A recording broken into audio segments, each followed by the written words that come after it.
Welcome to the Daily MBA, where business wisdom is served fresh and fast, straight from one of the top MBA programs in the world. I'll give you summaries of my lectures and readings, as well as the most important insights gained from an MBA, so you can apply all of this knowledge in every business. Let's get started. In today's final episode about operations management, I'm going to give you a guide for understanding how to address the stress in a process. Last time, I kept talking about how variability was messing up all of our processes. And I explained first-order variability and second-order variability and ways to mitigate both of these types of variability.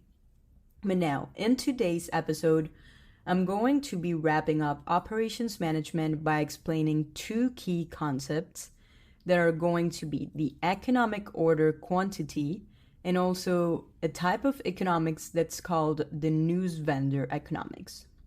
So let's start with the first one, economic order quantity.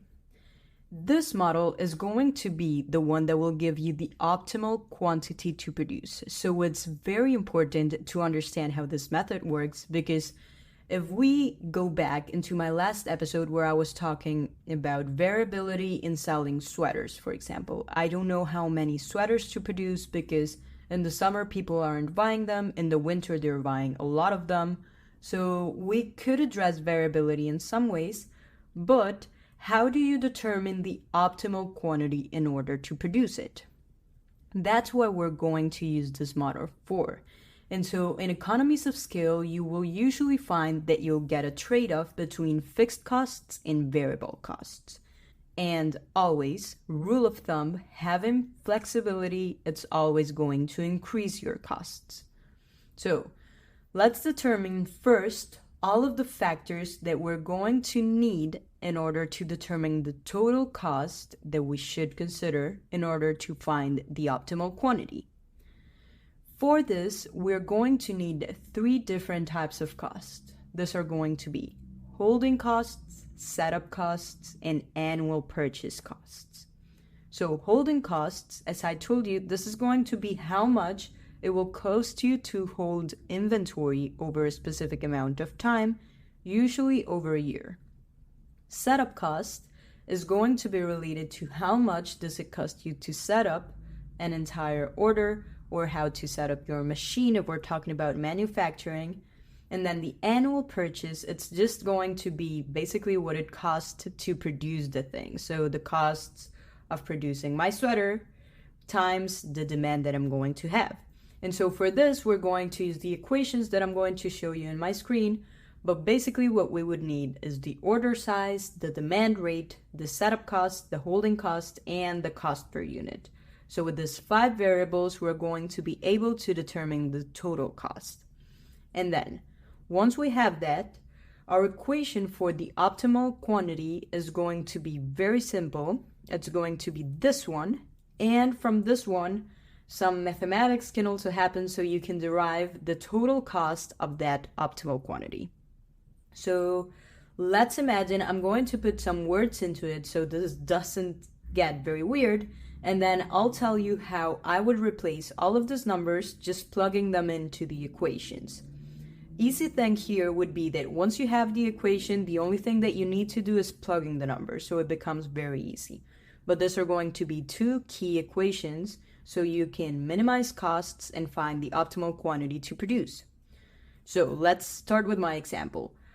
So let's imagine that my company is going to be selling pants, and I have a demand for 100 pants every week, and the cost per unit of pants is going to be $30.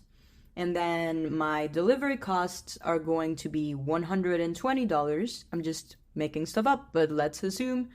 And then there is going to be a 10% cost of holding inventory. So if I don't sell my pants, it's going to cost me 10% of that total cost.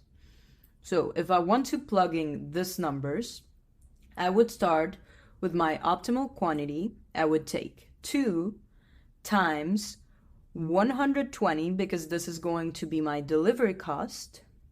And then this, I'll multiply it times 100 times 52, because I told you my demand was 100 pants every week but so we have 52 weeks. So I would just take that number and then I would divide it by my cost per unit, which I told you was 30, and then multiplied by 10% because that was my cost of holding inventory. So if we take all of that, we would just plug in the numbers and I would have my optimal Q that if you want to find the solution, you can drop it in the comments and I'll let you know if it's correct or incorrect. But it would be easy. It's just plugging in the numbers. And then you can know the total cost for that Q as well. So this seems to be a pretty simple model. You just have to know these equations that I'm sharing with you and put in the numbers. Now let's move on to the second model, which is going to be a little bit harder to understand because it has some weird concepts in it. It's called the Newsvendor Economics. And so Newsvendor situations are going to be situations that are going to have high costs when you have an excess of demand, but also high costs when you have a shortage of demand. And so the name comes from news vendors. So let's imagine all of these kids that many years ago used to get newspapers and they would sell them in the street. If they get too many newspapers and they're not selling them, the next day those newspapers are going to be worthless. So technically it's going to be very costly for them to have something remaining. But also if they only buy a little bit and sell it and then new customers arrive and they want to pay for that, but they already ran out of newspapers, it's also going to be costly. So it costs to have too many, it costs to have too little. This is going to be an issue. How do you fix it? And for this, we're going to first have to calculate two things, which is the underage cost and the overage cost. So before I explain this, let's go back to the basics. Every retailer is going to have a selling price, a unit cost, and most of the times a salvage value. So salvage value will be how much can you sell whatever you had left if you didn't use it. So of course it's not going to be the total amount, but sometimes you can sell it for a little bit. In my newspaper example, it would most likely be 0 because nobody would be willing to buy an old newspaper, or most of the people wouldn't. So salvage value may vary because of course sometimes you may want to buy old products, sometimes you may not. But for estimating underage costs, you're going to take the selling price minus the cost. This is going to be the cost of your unsatisfied demand. And it's going to be abbreviated as the CU because it's the underage cost. Now, we already have that one. We would have to calculate the other one, the overage cost. This one, we would calculate it by having the unit cost minus the salvage value. And so this is going to be how much does it cost you to have extra inventory. So at the end of the day, when you have this remaining, what would be the cost of that? So if demand is smaller than the supply, it means you have too much inventory. And therefore, the marginal cost of changing the quantity is going to be related to your overage cost. On the other hand, if supply is smaller than demand, it means you have too little inventory, and therefore, the marginal cost of changing Q is going to be related to having an underage cost. So how do you find the optimal quantity when you have these types of problems? You're going to take the equation that states the cost of underage divided by the cost of underage plus the cost of overage, and this is going to give you a probability that demand is less than the quantity. And so if demand is normal, we would assume, because if you remember my statistics model, when it's in big amounts, everything is going to behave normal. So let's assume it's normal. So we have to find a quantity where we have the mean plus the SED multiplied by sigma. And if you remember, SED was how you would normalize things in a standard normal equation. So it comes from a C table, and whenever you have the number that you just calculated, so cost of underage divided cost of underage plus cost of overage, you would look for that number in a C table. Now you can look for it in Excel, which is very easy, but if you have to do it manually, you would look at it on the C table. And then in the response, you would multiply it by this equation that I'm giving you. So quantity is going to equal the mean multiplied by standard deviation times the said number. So the one that you came up with from standardizing the normal equation.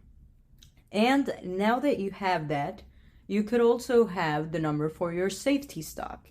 Safety stock is just going to be the number of standard deviation multiplied by the C number.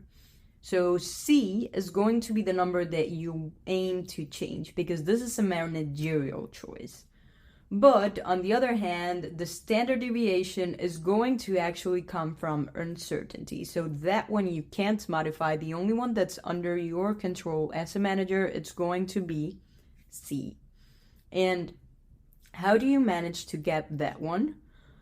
Mostly it's going to be because of your expected sales and your expected lost sales. So whenever you have a demand, you're going to have an expected demand that arises from this historical data that you have. And so you can get a number of the expected number of sales that you'll make plus the expected sales that you'll lose.